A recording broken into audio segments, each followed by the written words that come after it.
राधे राधे, जय श्री कृष्ण मित्रों। आइए सुनते हैं आज सावन सोमवार की तीसरी कथा।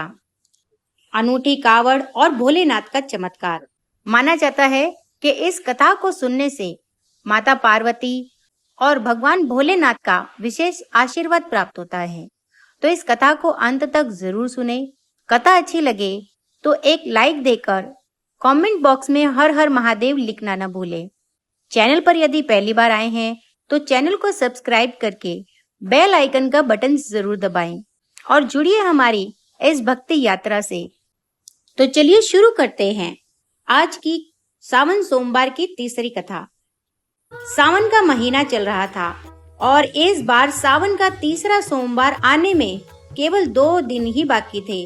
पूरा इलाका हर हर महादेव के जय घोष से गूंज रहा था।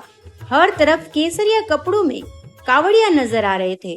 कोई अपने कंधों पर सुंदर सजी हुई कावड़ लेकर चल रहा था तो कोई बोल बम का नारा लगाते हुए आगे बढ़ रहा था। लेकिन उसी गांव में एक ऐसा शख्स भी था जिसे लोग हमेशा मजाक का पात्र बनाते थे, जिसकी लोग हमेशा हंसी उड़ाते रहते थे। उसका नाम था मंगल।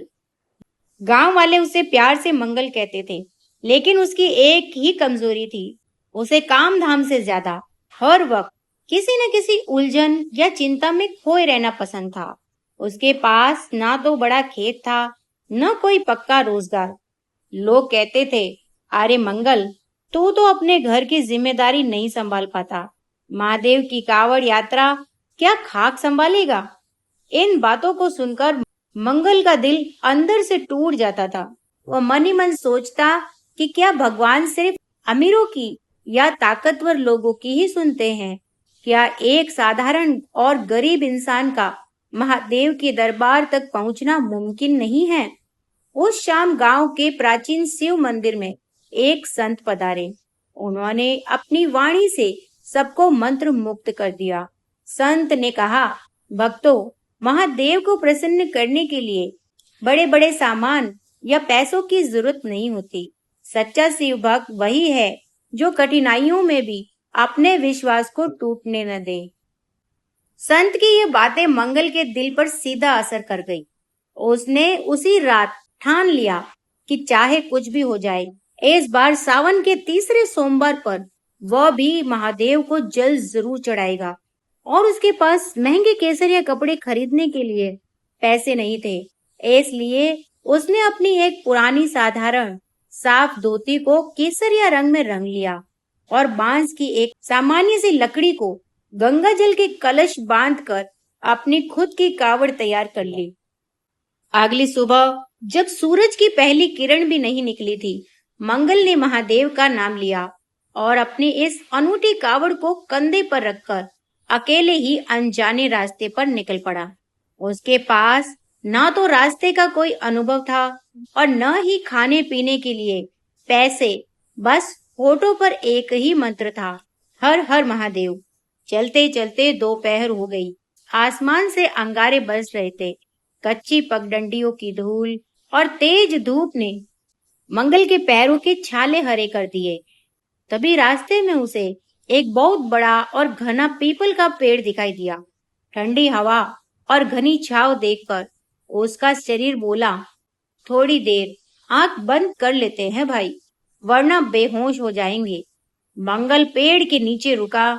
उसने अपनी कावड़ बहुत ही संभाल कर एक तरफ रखी और दोनों हाथ जोड़कर बोला, हे भोलेनाथ, बस 2 मिनट सुस्ता लेता हूँ, फिर तुरंत चल पड़ूंगा।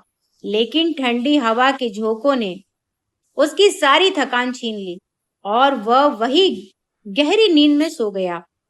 कुछ देर बाद उसी रास्ते से गांव के कुछ लोग गुजरे, जिन्होंने गांव में मंगल का मजाक उड़ाया था। उन्होंने सोते हुए मंगल को देखा तो जोर जोर से हंसने लगे। एक ने ताना मारते हुए कहा, देखा, हमने कहा था ना, यह आलसी क्या कावड़ लाएगा, रास्ते में ही ढेर हो गया। वे लोग उसे वैसे ही सोता छोड़कर आगे बढ़ गए। उनके जाते ही अचानक मौसम बदल गया। तेज हवा एकदम शांत हो गई। पेड़ों के पत्ते तक हिलना बंद हो गए। तभी जंगल की ओर से किसी के पैरों की भारी और मधुर आवाज सुनाई दी। टक टक टक। एक तेजस्वी साधु जिनके शरीर पर भस्म रमी हुई थी, गले में रुद्राक्ष और हाथ में त्रिशूल लिए वहां प्रकट हुए। वे मुस्कुराए और अपने कमंडल से पवित्र जल की कुछ बूंदें मंगल के चेहरे पर छिड़क दी। मंगल हड़बड़ा कर उठा। अरे बाबा, मैं फिर सो गया।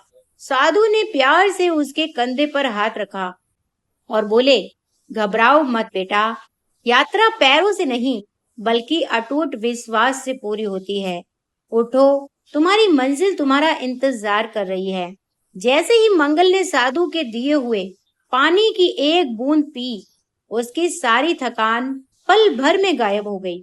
उसने जब दोबारा सिर उठाकर देखा तो वहां कोई नहीं था। सिर्फ हवा में चंदन और कपूर की दिव्य खुशबू फैली हुई थी। अब मंगल के कदमों में अजीब सी ताकत आ चुकी थी। रास्ते में कई कठिनाइयां आई, कभी भूखे रहना पड़ा तो कभी उबड़ खाबड़ पहाड़ियों से गुजरना पड़ा, लेकिन उसके मुंह से कभी एक शिकायत नहीं निकली। वह हर पल बस हर हर महादेव जप रहा था। और आखिरकार सावन के तीसरे सोमवार की भोर होने से पहले मंगल महादेव के पवित्र धाम की सीढ़ियों पर पहुंच गया। मंदिर के कपाट खुल चुके थे।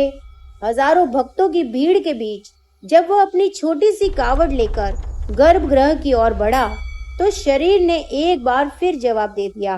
वह मंदिर के बाहर ही बेहोश होकर गिर पड़ा। ठीक उसी समय वहीं घमंडी लोग उसका मजाक उड़ा रहे थे। मंदिर के अंदर जलाभिषेक करने पहुंचे और उन्होंने मुख्य पुजारी से कहा, महाराज, आज का दिन बहुत पावन है।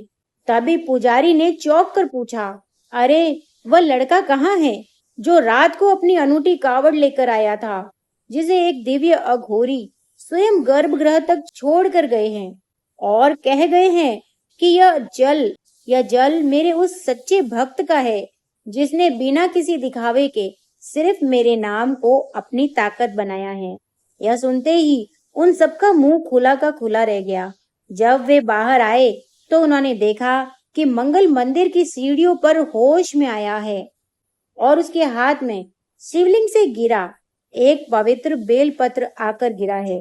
गांव वालों ने शर्म से अपना सिर झुका लिया और समझ गए कि मौजूदगी पैसों या दिखावे की नहीं बल्कि सच्ची निष्ठा की होती है। जो भक्त एक कदम भी सच्चे मन से महादेव की ओर बढ़ाता है, महादेव उसके लिए 100 कदम चलकर आते हैं। तो बोलो हर हर महादेव। यहाँ पर ये कथा समाप्त होती है। उम्मीद है आपको कथा पसंद आई होगी।